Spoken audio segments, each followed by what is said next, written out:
my solution, which I think makes the most sense and doesn't get very much attention, is this. You should be able to go pro. If you want to avoid the money issue in college athletics, then you should let guys who have market value go pro. Let them go pro. If you are 18 years old and somebody in the NFL or the NBA wants to draft you, go. You know, the NFL, Major League Baseball, tennis, golf, all of those sports don't have age restrictions. Why are age restrictions considered permissible in the United States today just because a players' union votes for them? Do you know why the players' union votes for age restrictions?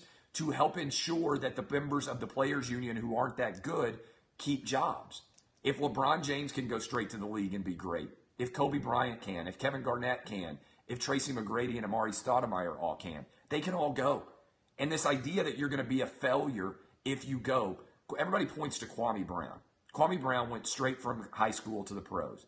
Do you know what Kwame Brown made in his career playing in the NBA? It's going to blow your mind. $63 million. Kwame Brown is not a failure. What I would do is say this. Every year that you want to make yourself draft eligible, especially when you come out of high school, you can do what you do in Major League Baseball. You put your name in the draft. You allow everybody to draft on you. If you get drafted, you can negotiate and decide whether or not you want to go to the NBA. If you don't, then you go to college for 3 years.